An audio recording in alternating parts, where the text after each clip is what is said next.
Bueno, buenos días nuevamente. Vamos a comenzar con la primera ronda de una mesa, de mesas que va a haber en este día. El nombre de la mesa es Emplazamientos Teórico-Metodológicos. Nos acompaña Luis Aros, Omar García, Patricia Meraz y Miroslava Salcido. Entonces, así como está en el orden del programa, los iré presentando solamente con el nombre de la ponencia.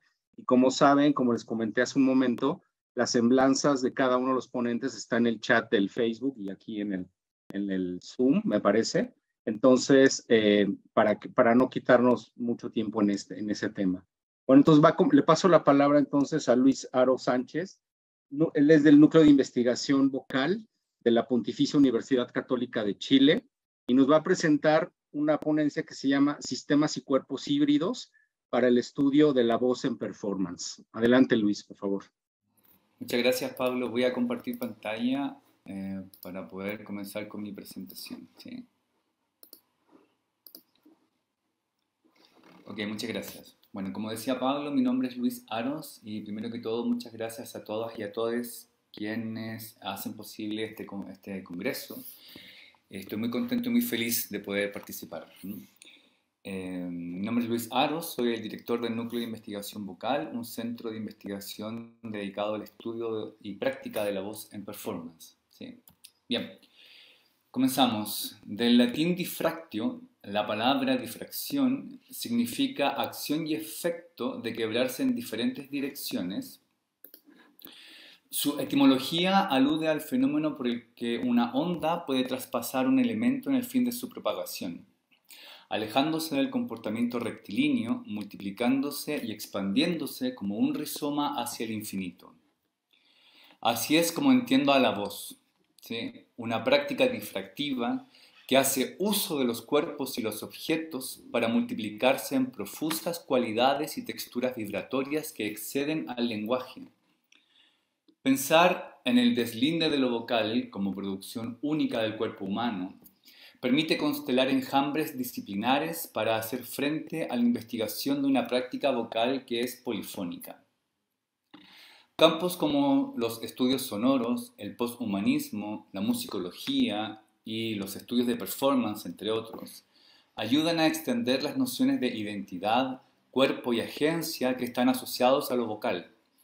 De esta manera, ampliar la posibilidad de encuentros entre matices epistémicas y creativas que desborde los territorios disciplinares del teatro a la hora de comprender la voz como potencia creadora. Examinar los usos que el teatro, como territorio teórico y práctico, ha hecho de la voz como una potencia creativa, resulta ser un ejercicio de atención a la lógica antropocéntrica, logocentrista, patriarcal y ocularcentrista a la que se ha ligado su matriz epistémica. El desafío de una crítica poshumanista, como ha sido explorada recientemente por autores como Nori Neumar o el chileno Javier Osorio, o las nociones de voces como voces fuera de escena bajo una perspectiva acusmática propuesta por el chileno también Andrés Grumman, pueden entenderse como nuevas entradas y diálogos prósperos para la comprensión de lo vocal en las artes de la representación. Este campo ampliado de conocimientos para el abordaje de la voz me permite establecer como creador e investigador una perspectiva crítica en el fin de entender y abordar a la voz como un agente independiente. Pienso que, como fenómeno y potencia, la voz no se adscribe a límites o jerarquías, sino más bien a estrategias de asociación en su objetivo de hacer uso de los elementos y dispositivos que constituyen la escena, toda vez que estas asociaciones establezcan campos sinérgicos y fluidos que derriben cualquier linealidad moderna. Para esto, es necesario desplazar el orden hegemónico del cuerpo por sobre la voz en el teatro, bajo la premisa: la voz no pertenece más al cuerpo, más bien hace uso de éste como un huésped para su refracción sonora. Bajo el orden de lo antropocéntrico, la voz queda subordinada al cuerpo humano como una producción secundaria del mismo. un elemento subalterno cuya fuente de emisión es siempre orgánica y con fines instrumentales. Esta dualidad ontoteológica, provocada por el problema que suscita el par voz-cuerpo para los estudios de la voz, es posible de suscribir a las cuestiones que se presentan también en los pares vida-materia, humano-animal u orgánico e inorgánico.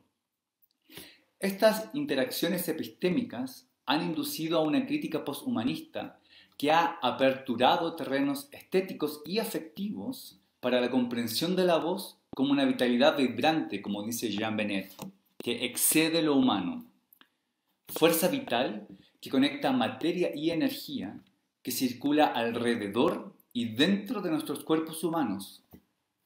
Asimismo, campos como los estudios sonoros y de performance han extendido las nociones de identidad, cuerpo y agencia asociados a lo vocal. Entre sus múltiples aportes, destacan el advenimiento polifónico de diversos ecosistemas y fuentes sonoras, cuyas ramificaciones han extendido el debate sobre una ontología de la voz y su adscripción única al cuerpo humano. Así, por ejemplo, el musicólogo chileno Javier Osorio ha señalado el desafío que plantea la crítica posthumanista a la matriz conceptual de lo vocal, la cual ha tenido que considerar cruces alternativos entre las prácticas artísticas y la historia cultural en el fin de una asociación conceptual que expanda su campo semántico. Es de esta forma, entonces, que sugiero a las artes como territorios para el despliegue de una vocalidad expandida, puesto que cuyas prácticas creativas anudan ensamblajes y sistemas que desbordan la condición única de lo humano, dando cabida a una voz que resuena entre lo híbrido, lo monstruoso y lo interespecie. Uno de los ejes centrales de mis investigaciones ha sido la pregunta por los diversos cuerpos, aparatos estéticos en términos de Deot, y fuentes hospedadoras de la voz, cuya amplitud conceptual me ha llevado a cuestionar el qué o quién puede atribuirse la capacidad de tener o producir una voz. En este fin, la autora estadounidense Jean Benet, en su texto Materia Vibrante, revisa lo que significa ser un agente capaz de vibrar y por tanto de producir voz. De manera hipergeneral, la autora sugiere una comprensión de la vida por sobre el eje antropocéntrico, como, y aquí cito a Benet, como una actividad sin descanso, una vitalidad contenida en la individualidad de cada cuerpo, los cuales están puestos en una dinámica relacional. Cierro cita. Entender la vida como un sistema interconectado ofrece, acorde con la autora, una dinámica de relaciones que es vibratoria, en la que se constituyen, transforman y extienden los cuerpos, ¿sí? Con mayúscula, los cuerpos. Este modelo desafía la noción de lo humano como figura única y hegemónica del ecosistema social, al proponer a la materia, o sea, objetos, entes y cosas, como una vitalidad actante y vibrante cuya relación es de igual a igual con el ser humano en el ordenamiento de lo social. ¿Sí? Perdón. Esto a razón de que la materia acciona con sus propias trayectorias.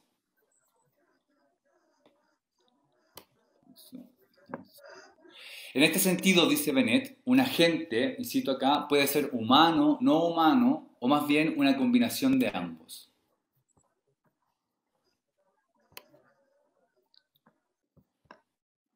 De esta manera, la voz difractada por medio de un agente anula el qué o quién del sujeto como portador de la voz, ¿sí? Al contrario, estos, o sea, los agentes, operan como matrices catalizadoras para su difracción, como cajas de resonancia que vehiculizan y desencadenan su oceánica condición, como dice Fischer-Lichte. La voz circula y resuena en paralelo a y al interior de los humanos. Por otra parte, Brandon Lavelle ha propuesto una agencia afectiva de la voz bajo un modelo que es distributivo. Por medio de la escucha, da relevancia a la recepción por sobre la producción. Entonces, concentrarse Luis, en perdona, el... Luis, ¿podrías ir cerrando? Tenemos un poco el tiempo Sí, con esto termino. Sí. Concentrarse, y acá termino, concentrarse en el qué o quién de la escucha para el despliegue de la voz enfatiza la línea crítica del poshumanismo sobre qué o quién porta la voz. En este contexto, por ejemplo, la arraigada creencia del o la performer como portador o portadora distribuidora de la voz en y para la escena es reemplazada por agentes que hacen que sucedan cosas y se conviertan en la fuerza decisiva que difracta y cataliza un acontecimiento. Francisco Rivas, por otra parte, ha establecido que escuchar es la manera en que un ser susceptible de percibir vibración hace en sí un espacio para la inscripción de un sonido, por lo que cada objeto, animal, ser o cosa capaz de hospedar la cualidad vibrante de la voz, de inscribir su sonido, es poseedor o poseedora de su agencia afectiva. De este modo, situar a la escucha como agente afectivo de la voz redistribuye el qué o quién de dicha agencia, explora posibilidades y formas más allá de las humanas y sitúa nuevas nociones de vocalidad. Muchas gracias. Muchas gracias, Luis. Muchísimas gracias por tu presentación. Bueno, paso enseguida a presentar a Omar García Sandoval. Él es del Colegio de Literatura Dramática y Teatro de la UNAM y nos va a presentar El misterio de los monstruos. El teatro es un fractal. Adelante, Omar, por favor. Hola, ¿qué tal? Muchas gracias por la invitación. Arranco de inmediato porque hay poco tiempo. El misterio de los monstruos, el teatro es un fractal. La representación y la ficción teatrales son ya conceptos insuficientes para la liberación de la teatralidad, es decir, para la liberación creativa del discurso actoral. El debate hoy se centra en la teatralidad, es decir, en la especificidad del aparato llamado teatro. No es de sorprender, pues ha sido la consecuencia inevitable del siglo XX por hallar científicamente las esencias de los objetos de arte, emulando a la ciencia misma que, captando las esencias de los objetos, conseguía, además de avances tecnológicos nunca antes vistos en ninguna otra cultura. El debate sobre lo teatral es intenso y no pretendo con esta exposición resolverlo, pero sí quiero asegurar una posición, una perspectiva ineludible ya. Lo teatral, desde mi punto de vista, es exclusivamente creado por actores y actrices en función de nuestros espectadores y espectadoras. Esto no es nuevo. Ya Grotowski lo planteó hace casi medio siglo, pero el esfuerzo por desvanecerlo es recio. La diferencia entre lo que dijo Grotowski y lo que levanto nuevamente yo aquí es que aquello fue dicho por un director de teatro. Y, bueno, como dice el dicho, entre gitanas no se leen la mano. Hoy yo, actor, afirmo, la teatralidad nos pertenece a nosotros, actores y actrices. La pugna se vuelve política, por fin se vuelve política. En este sentido no hago más que lo que se debe hacer, lo que yo debo hacer, reapropiarme de mi ser en sí. Esto implica inevitablemente reconocerme ser para otro, al actuar. Yo, actriz y actor, actriz, decido entonces si al actuar represento a un otro que me ordena o represento una idea que ni siquiera existe de inmediato y que escribió alguien allá y entonces en un papel, o me represento a mí mismo, a mí misma. En cualquier caso, esto es una representación, es decir, eso que no es eso y que tampoco soy yo.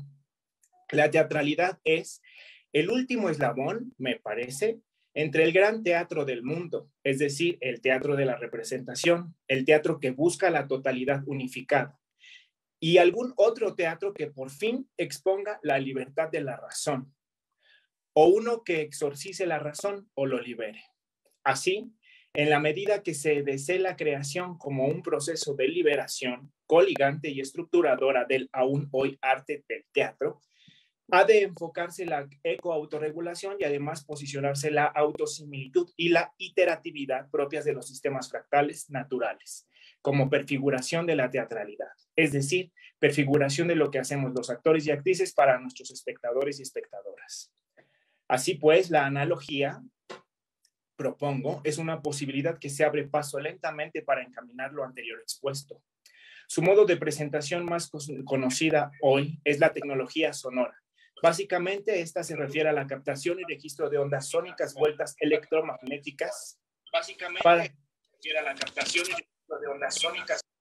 Estoy oyendo un eco, no sé si soy yo. perdón, ok, continúo. La analogía, su modo de presentación más conocida es la tecnología sonora. Básicamente se refiere a la captación y registro de ondas sónicas vueltas electromagnéticas para producirlas en un medio material. Es decir, la analogía es una producción iterativa. Por ejemplo, un disco de vinil registra en sus surcos de forma análoga, como ondas electromagnéticas, las ondas acústicas de la fuente sonora original. Y este es el punto que yo deseo enfatizar. Al hacer sonar una y otra vez el disco en cuestión, el disco en vinil, el sonido no es exactamente igual que el anterior, ni exactamente igual al próximo, ni tampoco es exactamente distinto. Y por supuesto no es el sonido para nada de la fuente original. La analogía es una percepción precisa del flujo, y esto es un oxímoron, una producción iterativa de sonidos en este caso. En este sentido, la analogía no tiene la posibilidad de la mímesis ni de la diégesis artísticas. La analogía es el encuentro la analogía es el encuentro con y entre la similitud y la semejanza. La analogía no puede ser una repetición, no puede reproducirse, como la fotografía, por ejemplo, que es una fotoimpresión de sombras en una placa. La fotografía no es una repetición de la existencia, sino que existe en sí misma como objeto original, y tampoco es una reproducción de una imagen original, sino una impresión instantánea de la existencia inmediata y por tanto semejante y similar a esa realidad lumínica, por la cual al mismo tiempo es una imagen original y genuina. La cualidad prevalente de lo análogo es la extensión e iteratividad de las similitudes y semejanzas entre los elementos análogos. No hay, porque no puede haber, mímesis. De esta forma, una teatralidad análoga anula toda posibilidad de representación. Por iteratividad y similitud, es viable considerar entonces un posible teatro fractal. En matemáticas, específicamente en geometría analítica, se define fractal como un objeto geométrico cuya estructura básica, fragmentada o irregular, se repite a diferentes escalas. Estos objetos pueden ser estudiados con la no pueden ser estudiados con la geometría euclidiana porque además presentan similitudes. Son objetos autosimilares, es decir, que su forma se realiza a partir de copias más pequeñas de la misma figura. Es una cita, estoy citando a Denziatoro del 2014. Una de estas figuras sería el triángulo de Sierpinski o la curva de Koch. Aquí está el triángulo, no sé si se alcanza a ver, no puedo mostrarlo. Bueno, estas figuras geométricas fueron denominadas por Poincaré como monstruos. Entre otros matemáticos como Scholl, Foucault o Julia, realizaron investigaciones con la iteración y la autosimilitud, donde la primera se refiere a la aplicación repetida de un proceso o función, iteratividad, y la segunda a la similitud entre las partes y el todo llevada hasta el infinito, con lo que se consiguieron sistemas dinámicos y dimensionales. Finalmente, gracias a la revolución informática y con la aparición de la tecnología computarizada, hacia el último cuarto del siglo XX, Mandelbrot logró generar imágenes computarizadas con n veces de iteraciones, definiendo al fractal como un conjunto de la R de un número entero a un número fraccionario, perdón, elevado a la n potencia, cuya dimensión de Hausdorff, es decir, la dimensión que contiene al fractal mismo y yéndose iterativamente hacia el infinito en partes más pequeñas, es estrictamente mayor que la dimensión topológica del fractal. Si bien los monstruos geométricos son infinitos, pues su iteratividad puede repetirse indefinidamente, al limitarlos arbitrariamente, sus matemáticas han podido ser aplicadas en la creación de paisajes digitales, por ejemplo, o en la medición de la estructura ósea y la predicción de osteoporosis y diagnóstico del riesgo de fracturas, al estimar la dimensión fractal de los huesos. Siendo el fractal un objeto de dimensión menor al de la topología que la contiene y repitiéndose al infinito, el misterio que se infiere o se puede inferir de ellos es la armonía y la eternidad, el de la universalidad que contiene su propia negación, la singularidad y la particularidad. Esto, sin embargo, es una idea matemática que sí tiene su correlato real. La naturaleza misma es un fractal cuya finitud emana de los objetos mismos. Dicho de una manera más precisa, los objetos naturales se autodeterminan de forma fractal. Los fractales matemáticos son analogía de los armoniosos sistemas dinámicos, complejos y dimensionales naturales, cuyas cualidades fractales son, por tanto, iteratividad y autosimilitud.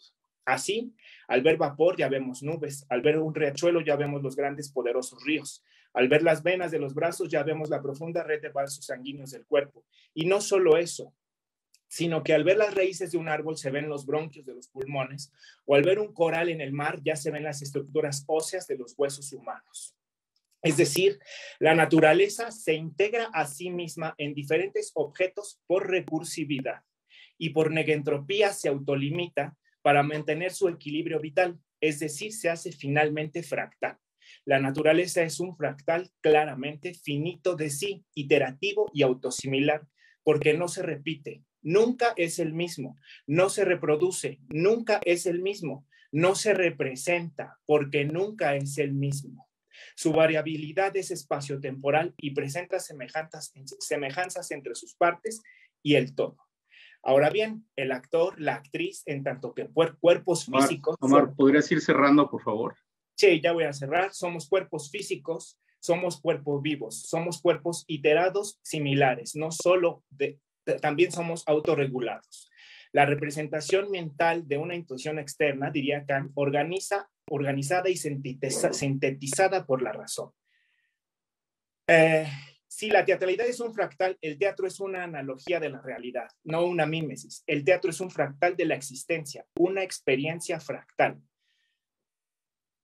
Es de suma importancia revisitar la historiografía teatral, gracias a lo cual podemos saber hoy que el teatro pertenece en este momento histórico de la humanidad a una epistemología de la representación, por lo cual, en términos generales, sabemos hoy también que el teatro es una exégesis de la modernidad.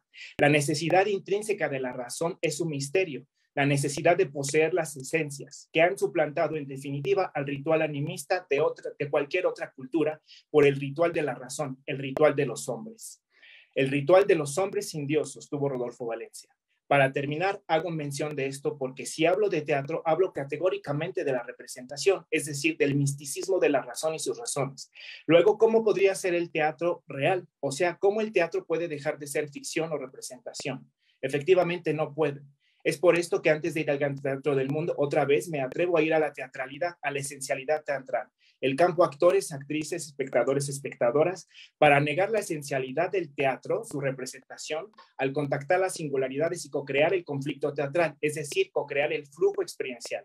Esta analogía, que es una analogía, se da por el reconocimiento sensible de la experiencia misma de la situación teatral. Se genera atención a la interpelación antes que a la identificación. La conjetura que hago es aguda y sigue en proceso. Finalmente, debe ser claro que no planteo aquí una consideración para recobrar los antiguos rituales. El teatro, así como es teatro, es una representación, es actual y vigente con todas sus variedades, pues incluyen canónicamente a la ficción, a la representación. Apuesto más bien por el intersticio que se abra paso entre la razón para hallar a las nuevas divinidades aún no percibidas. Un teatro que puede ser desde ahora ya un misterio, encaminado también a ser hacia un monstruo. Gracias.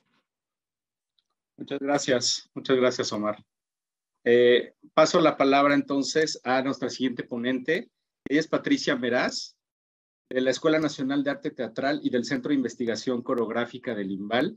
Ella nos va a presentar una presentación que se llama el entrenamiento del aquí y ahora. Por favor. Bueno, buenos días. Voy a compartir pantalla.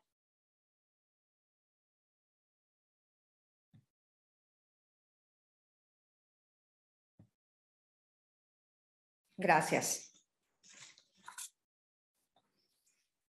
Es un placer estar en este congreso con ustedes.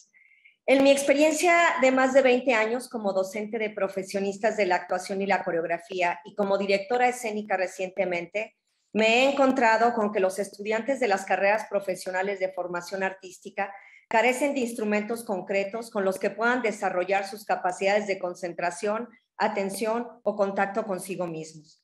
A menudo escucho a docentes con una gran trayectoria académica y profesional dar notas a los estudiantes presuponiendo que estos saben perfectamente qué hacer para entrar en contacto consigo mismos, concentrarse, atender, estar en tiempo presente, ver o escuchar o sentir verdaderamente entrar y salir de la ficción por voluntad propia y un sinfín de conceptos usados cotidianamente y que forman parte de la jerga profesional, pero que carecen de herramientas específicas para que los futuros profesionistas las pongan en práctica y puedan adquirir las habilidades esperadas. Si bien los conceptos de concentración y atención han estado presentes en la formación teatral profesional desde su mismo origen, poco se ha estudiado seriamente sobre cómo ejercitar los mismos de forma sistematizada. Una de las propuestas más difundidas, por lo menos en la ENAD, es la de Stanislavski en su libro El trabajo del actor sobre sí mismo en el proceso creador de la vivencia. Esta es toda una herramienta de didáctica teatral conocida como los 3 círculos de la atención del actor. La llamemos concentración o atención, el concepto que se maneja tiene una sola línea, mientras que la atención plena nos permite manejar 2 que están alternando constantemente, además de hacer una diferencia entre estas operaciones mentales, la concentración y la atención, que normalmente son usadas como sinónimos o sin distinción específica. La concentración se ocupa principalmente de lo que yo, en primera persona, estoy haciendo, mientras que la atención se ocupa de mi relación con el entorno, pero también de todo aquello que pasa dentro de mí, fuera del objeto de concentración. Stanislavski no incluye en su bien estructurada metodología el trabajo que el actor debe llevar a cabo en su propia persona.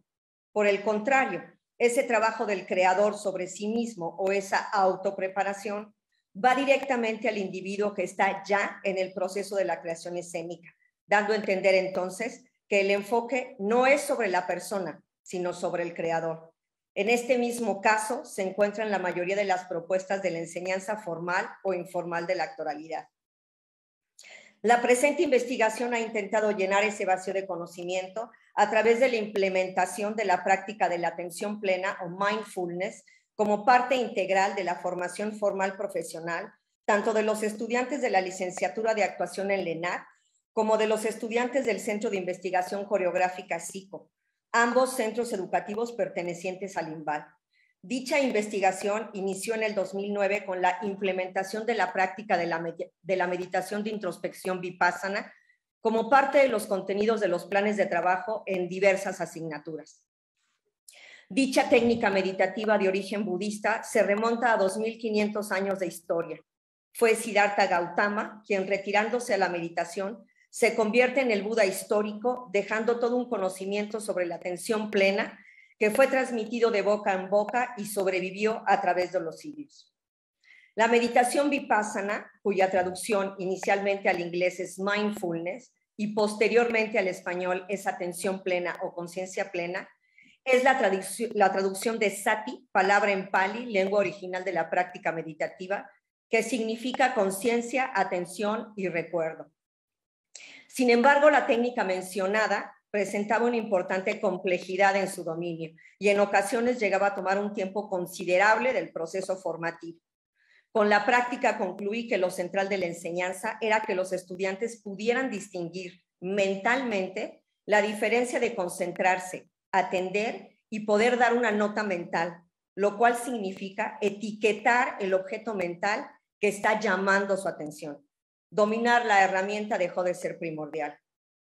En 2021, gracias a mis estudios de maestría en conciencia plena aplicada, pude sustituir la compleja práctica por la técnica de mindfulness desarrollada por John Kabat-Zinn en 1979 e implementada en su programa de reducción del estrés, conocido por sus siglas en inglés como MBSR, Mindfulness Based Stress Reduction.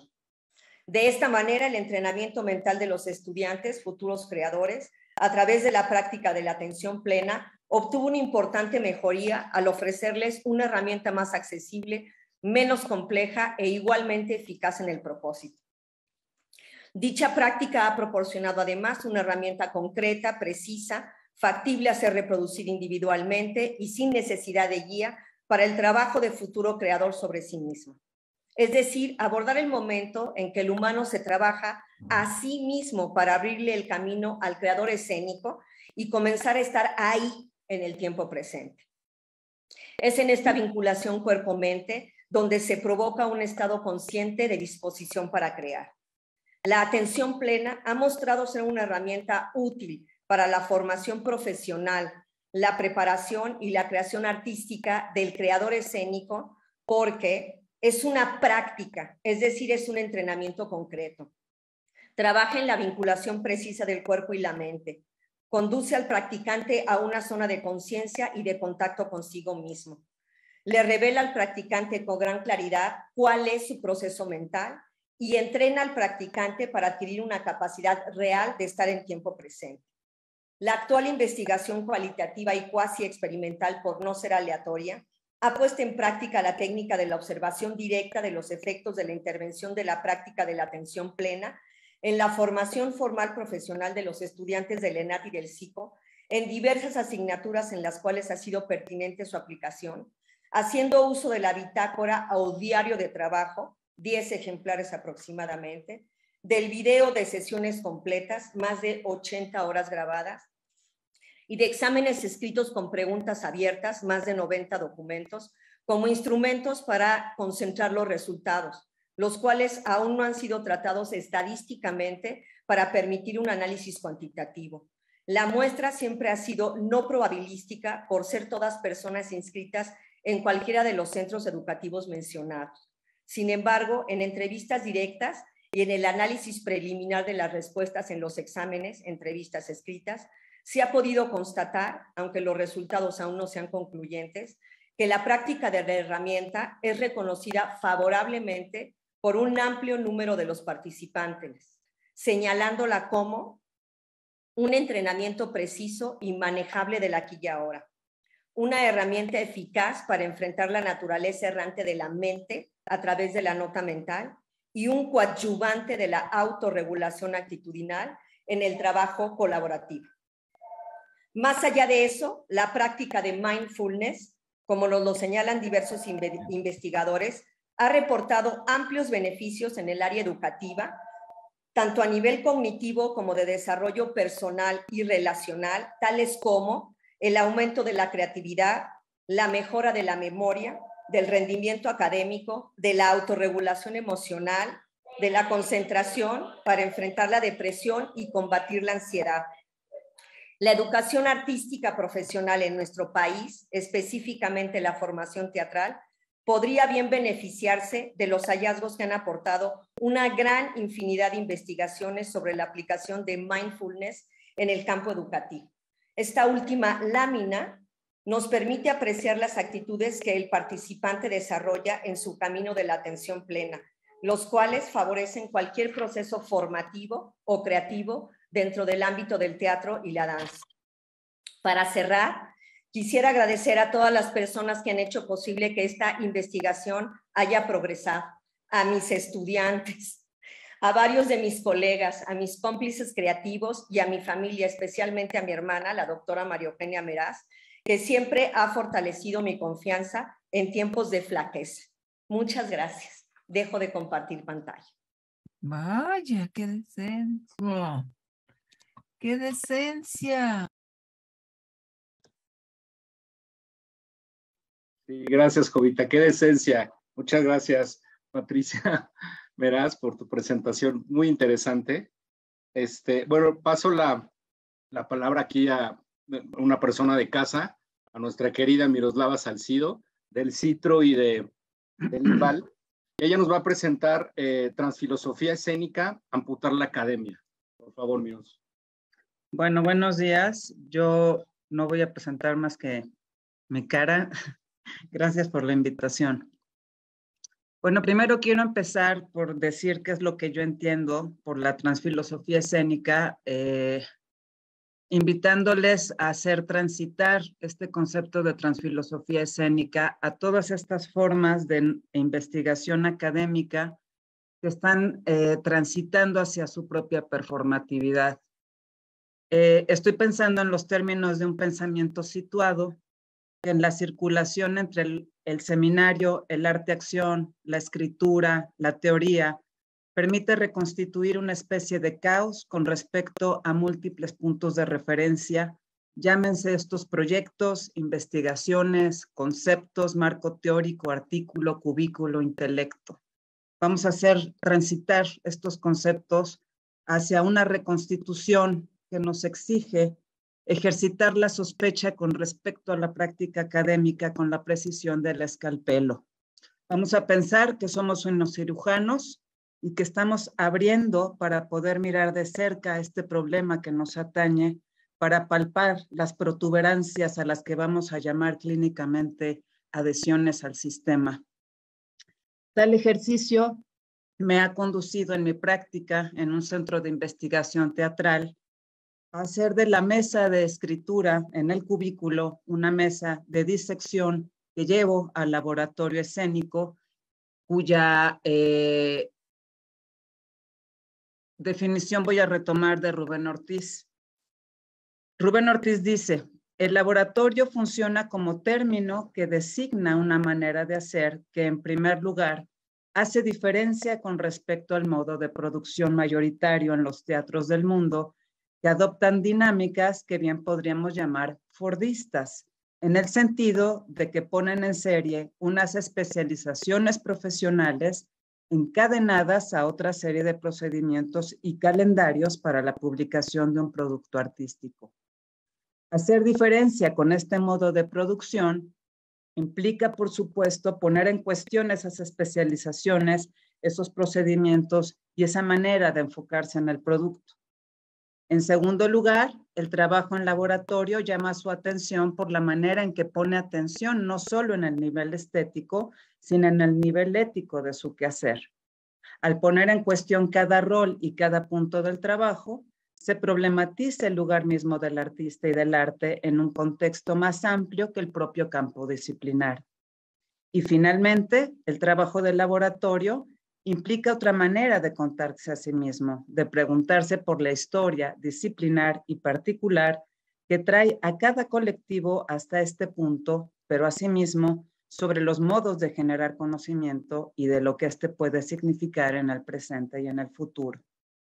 Esto es lo que Rubén Ortiz dice que es el laboratorio teatral. Ahora les voy a pedir que sustituyamos en esta cita las palabras teatro por academia, artista por investigador y arte por escritura, y leamos nuevamente el fragmento. El laboratorio funciona como término que designa una manera de hacer, que en primer lugar hace diferencia con respecto al modo de producción mayoritario en las academias del mundo, que adoptan dinámicas que bien podríamos llamar fordistas, en el sentido de que ponen en serie unas especializaciones profesionales encadenadas a otra serie de procedimientos y calendarios para la publicación de un producto académico. Hacer diferencia con este modo de producción implica, por supuesto, poner en cuestión esas especializaciones, esos procedimientos y esa manera de enfocarse en el producto. En segundo lugar, el trabajo en laboratorio llama su atención por la manera en la que pone atención no solo en el nivel estético, sino en el ético. Al poner en cuestión cada rol y cada punto del trabajo, se problematiza el lugar mismo del investigador y de la escritura en un contexto más amplio que el propio campo disciplinar. Y finalmente, el trabajo de laboratorio implica otra manera de contarse a sí mismo, de preguntarse por la historia disciplinar y particular que trae a cada academia, a cada teórico hasta este punto, pero asimismo sobre los modos de generar conocimiento y de lo que éste puede significar en el presente y en el futuro. Vamos a continuar ahora con esta disección y este trabajo anatómico. A partir de ahora, esta lectura que estoy haciendo va a acontecer desde una relación etimológica. La palabra teoría viene del griego theoria, compuesta por theoros, ¿cierto?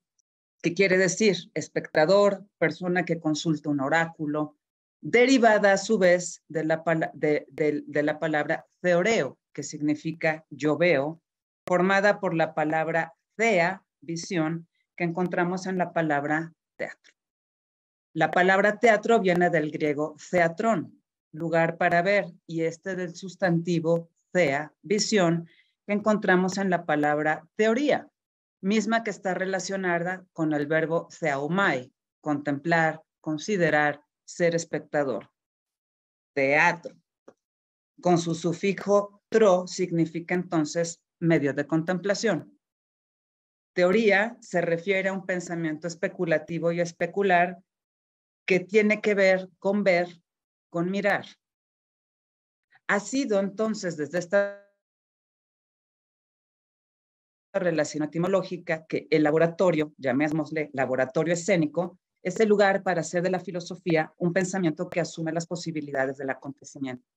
Estamos hablando entonces de que en este órgano que estamos diseccionando, lo que estamos viendo y con lo que nos estamos encontrando es con una fisura crítica, con una irrupción de devenires, resistencias y autoposicionamientos, con ejercicios de desterritorialización en el que el pensador o pensadora van a transitar de la figura del académico a la del investigador matérico, una carne antena que rescata ondas de pensamiento llamadas teoría.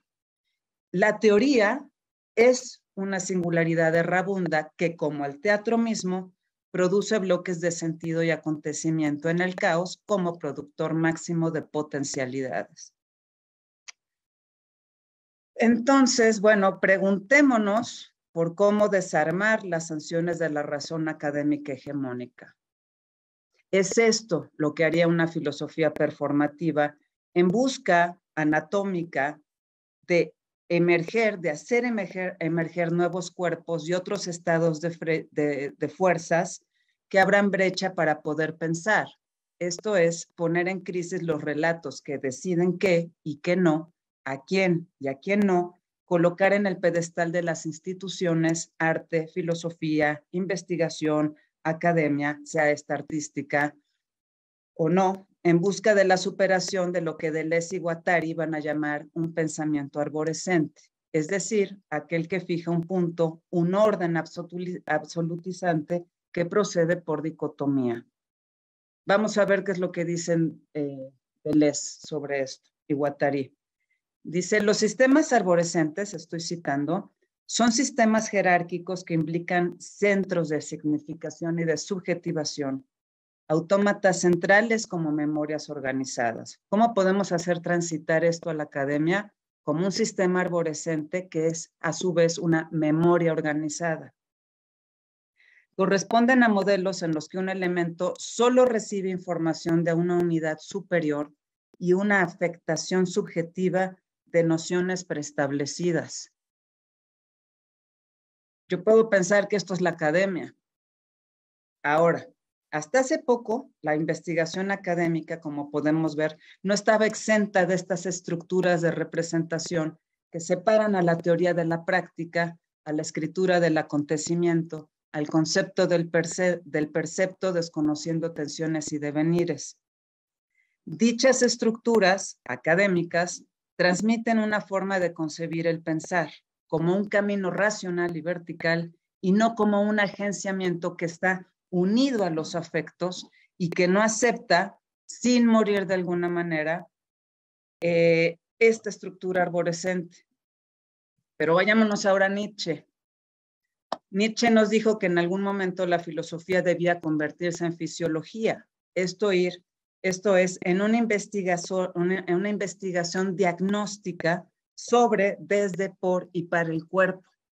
Una fisiología del arte sobre la que se fundamentan estas formas que en mi pensar se llaman transfilosofía escénica, pero que podemos ver transitando hacia el discurso de la conferencia performática, retomando, por ejemplo, esta afectividad discursiva de Antonin Artaud, lo que se convierte, desde mi punto de vista, en una investigación que va a proceder por amputación de lo que Deleuze, en su breve y contundente texto, Un manifiesto menos, hace poder.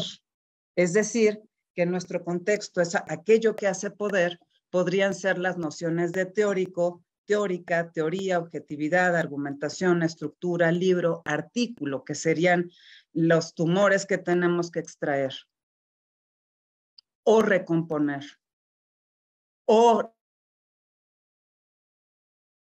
reorganizar. Estoy hablando de que en la crisis de los límites entre representación y presentación de un mundo mediatizado, es preciso hacernos cargo del detrimento de las categorías. Eso sería hacer filosofía. Esto quiere decir que el investigador o investigadora, el artista, deben responder ante tales condiciones con un ojo de bisturí que ve en la representación del texto académico, por ejemplo, un constante hacerse. Es decir, vamos a hacer una operación quirúrgica que va a hacer que el texto se convierta en un proceso. Esta transferencia que llamamos transfilosofía o que podríamos pensar en los términos de una conferencia performativa o de aquellos dispositivos escénicos que transitan en el devenir, son una teatralidad fronteriza que desde Deleuze podemos postular como de precisión quirúrgica, crítica y constituyente, es decir, un método de deminoración que procede por amputación. La renuncia a la resolución... ¿Puedes ir cerrando? Porfa. Sí. La renuncia a la resolución de una obra nos dice que nuestra sensibilidad ha cambiado, pues otros sistemas de fuerzas nos atraviesan y los cruces, oposiciones y negaciones que hoy vivimos como artistas e investigadores responden a que la caja negra de la representación se ha fracturado y con ella los problemas normalizados, codificados, institucionalizados. Estoy hablando en mi práctica de un viaje entre seminario, arte, acción y escritura como arterias de un laboratorio que hace transitar cuestionamientos y escrituras que se puedan considerar minoritarios. Ahora bien, para poder cerrar, dada la brevedad de esta intervención, asomo subrepticiamente la potencia de la performatividad para transvalorar los valores dominantes en la academia en un intento de abrir otras líneas de fuga para la teoría y la escritura que circulan normativamente en la misma, puesto que me parece que no es en la retórica erudita el único lugar para asumir el ejercicio crítico. Está la acción que diluye los lugares asignados desde la especialización, está la lógica esquizoide del acontecimiento y está la potencia subversiva de la teatralidad como pensamiento situado y relación erótica con la ley. Espero que no se me esté entendiendo que la transfilosofía escénica o las maneras de conferencia performativa son una cuestión muy seria en un sentido académico, porque si contra algo hay que batallar, es decir, contra lo que hay que amputar, es uno, considerar a la academia como el territorio del discurso serio y dos, el hablar en serio como llamado a la conciencia filosófica, dejando fuera el humor, la creatividad, el juego como ingredientes de los pasatiempos, los entretenimientos o las dispersiones. Porque el ejercicio filosófico y el arte-acción son un pensar y crear fuera de la repetición de esquemas, cuestionando modelos simplificadores que atañen a discursos hegemónicos. Así, si hemos de sintetizar la transfilosofía escénica como una filosofía del arte en lo concreto, supone asumir que los edificios conceptuales no siempre pueden derribarse a base de argumentaciones y raciocinios calificados. De tomarnos en serio absolutamente como teóricos y académicos, toda práctica trans o postdisciplinar habrá fracasado en su intento de minoración porque habrá dicho que sí irreflexivamente a los valores. No hay minoración, es decir, capacidad de hacer crecer otros territorios, una vez que nos apegamos a la actualización de los valores institucionales y nos comprometemos ineludiblemente con conductas determinadas que nos aseguren un lugar en el reparto político hegemónico. ¿Puedes ir cerrando? Sí, es en ese momento en el que como artistas pensadores hipotecamos nuestra existencia al sistema. Amputar la academia implica entonces apostar por lo deviniente, por la voluntad de desarticulación de nuestro papel de académicos, de hombres y mujeres serios, es decir, encarnaciones de una masividad sin fisuras, productivos y sobre todo garantes de nuestro puesto en una jerarquía de clases. Gracias. Muchas gracias, Miros. Muchas gracias. Perdón por el escalpelo del tiempo. Ahí sí yo no lo puedo controlar. Perdón. Hay una pregunta, tenemos un ratitito, unos minutos. Hay una pregunta de un minuto, pero no cerramos a las 11. No, a ver. Ok. Hay una pregunta de Susana Báez para Omar García. Dice, ¿cómo se representa la fractalidad en una puesta en escena de forma gráfica? Te pregunta Omar, Susana Báez. Gracias, Susana. Como puse en el chat, esto me permite poner un párrafo que omití, que es que la fractalidad queda en el cuerpo. Por eso estaba hablando de la naturaleza del cuerpo del actor y la actriz. La fractalidad queda en el cuerpo. El cuerpo como una existencia inequívoca y sustancial de la realidad, ¿no? Esta existencia inequívoca y sustancial de la realidad finalmente es la universalidad fractal que se repite que se repite en el teatro como extensión de la realidad, ¿no? Si la teatralidad es un fractal, el teatro es entonces una analogía de la realidad. Y cuando ocurre esto, ya no hay mímesis, ya no hay representación, sino que hay una interpelación directa entre actor y espectador para construir el discurso. Entonces el teatro, desde una teatralidad, se vuelve un fractal experiencial, ¿no? Que sería más o menos esto. Digo, no se ve por mi fondo de pantalla, perdón, pero la cosa es como esta imagen por ponerlo gráfico, pero es que en el teatro no ocurre gráfico, en el teatro ocurren los cuerpos, pero por ponerlo gráfico es este meme que está señalando un cuadro en el museo, alguien, y la imagen se va metiendo y entonces es ese mismo que está señalando otra vez al cuadro y otra vez y otra vez y otra vez. Es decir, el ser humano es una iteración, ojo, no una repetición, es una iteración y en ese sentido es autosimilar. Y entonces el teatro que yo estoy colocando ahora se vuelve político, ético, porque se vuelve corpóreo desde esta interpelación al yo soy aquí y ahora, tú quién eres, en esto que llamamos convivio teatral. Gracias, Susana.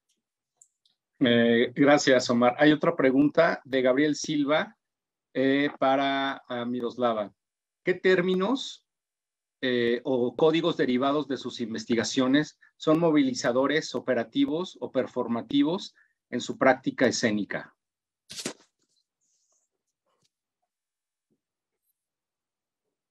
¿Miros? No te oyes, Miros.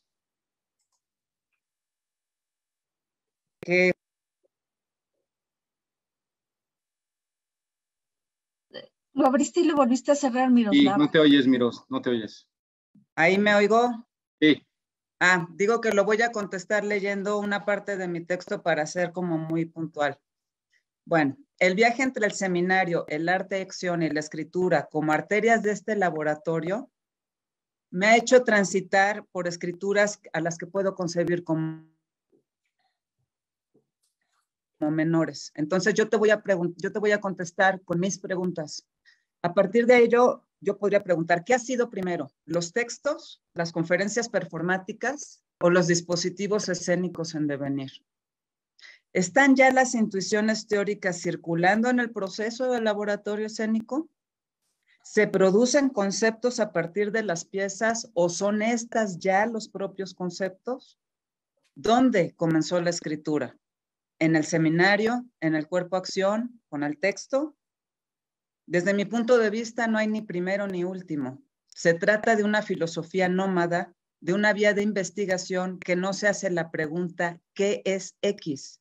Porque no busca producir definiciones en ningún sentido. Gracias. Gracias, Miros. Bueno, también Antonio Prieto, gracias. Él nos comparte un artículo de Miroslava Salcido reciente que sale precisamente en Investigación Teatral, por si lo quieren ver, sobre la transfilosofía escénica. Gracias, Antonio. No sé si alguien tiene otra pregunta, algún comentario. Sí, hay otra pregunta de Facebook de Juan ¿La Carlos veo? A Vázquez. ver. No la veo. Sí. Gracias. Para Omar, desde el punto de vista del teatro fractal, por lo tanto, ¿el teatro se puede asemejar a una fotografía? La respuesta inmediata sería sí, porque en ese sentido, como lo expuse, la fotografía es una fotoimpresión de la realidad, ¿no? Y como también lo expuse, en la naturaleza el fractal es una reintegración recursiva, negentrópica, autopoyética, y abre un planteamiento incluso a una metafísica que abandona la representación, que es consistencia de la teatralidad vigente hasta hoy, ¿no? Del gran teatro del mundo. Y en ese sentido, el fractal como iteración, como puse en el coral, está en nuestros huesos. Y es una teoría de la divinidad también, en ese sentido metafísico. Entonces, sí, por supuesto, es la teoría del orden. Por supuesto que entonces hay semejanzas con la fotografía, aunque justo donde se separa el asunto es en el contacto de la singularidad. Es decir, no podemos por lenguaje asumir que una fotografía es teatral entonces, ¿no? Necesitamos por lenguaje distinguir esta singularidad para poder entender y comprender y entonces acercarnos a la interpelación y reconocer que el lenguaje del teatro es otro, que puede contener en sí semejanzas de la fotoimpresión que ocurre en la fotografía, pero que esta fotoimpresión ocurre en una placa, en un objeto en sí mismo, y que en el teatro ocurrirá de otra forma entre los cuerpos vivos, como una impresión del instante también, del aquí y el ahora, pero en flujo, ¿no? Esa es como la variabilidad espaciotemporal. En el teatro sí hay semejanza, aunque ocurre en un flujo del devenir teatral mismo, de la convivencia teatral. Muchas gracias, Omar. Fue una pregunta de Giancarlos Duarte, la pregunta de esta de Omar. ¿Alguien tiene algún comentario? Tenemos apenas 3 minutos de los ponentes. ¿Quieran cerrar con algún comentario? Están abiertos los micrófonos. Bueno, no están abiertos los micrófonos, metafóricamente. No sé, ¿hay alguna pregunta? Creo que no veo por ahí. Sí. Dice, gracias, Diana. Hizo un comentario de Facebook. La conceptualización de la fractalidad para una otra lectura de lo teatral y su suceso afecta al arte del actor y la lectura que el público tiene del hecho. ¿Cómo afecta o prevés que afecte esto a su pedagogía y técnica de montaje? La pregunta es de Ulises Moreno para Omar, ¿no? Sí, creo que sí. Gracias, Ulises. Rápido, creo que algo que yo planteo también es que esto es un intersticio que no se había considerado aún porque estamos hablando de representación. Entonces, cuando hablamos ya de otra posibilidad que no sea la representación, inevitablemente, como está ahondando la doctora Salcido, hay que construir conceptualizaciones, usar nuevas conceptualizaciones, replantearnos cosas, y esto afectará, por supuesto, la pedagogía y las maneras de ir hacia esas cosas. Aún no sé qué tanto, ¿no? Pero me doy cuenta por el teatro que ya voy haciendo que afecta mucho porque cuando eliminamos, o no eliminamos, perdón, porque aún no sé si se pueda del todo, pero no se puede todavía estamos en eso. Cuando estamos cuestionando la representación, evidentemente estamos entonces desterritorializando la mímesis, y en ese sentido no habrá identificación. Y entonces lo que nos queda enfrente es una confrontación, una interpelación directa para la construcción de la reflexión, que no es el mismo conocimiento sensible que hasta hoy el arte teatral nos ha propuesto, que es el conocimiento a partir de la identificación, ¿no? Entonces sí, por supuesto que se va a afectar.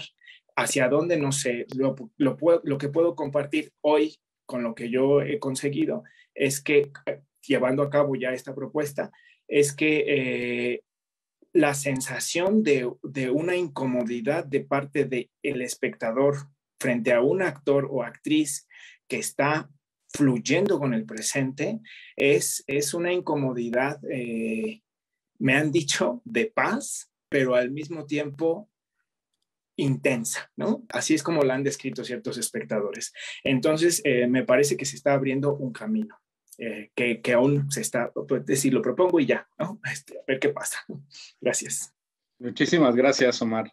Bueno, pues con esto le agradezco entonces a Luis, a Patricia, a Omar y a Miroslava su presentación en esta mesa, Emplazamientos Teórico-Metodológicos 1. Aquí cerramos y comenzamos la siguiente mesa, Emplazamientos Teórico-Metodológicos 2, a las 11:10. Muchísimas gracias a los que participaron. Gracias. Gracias.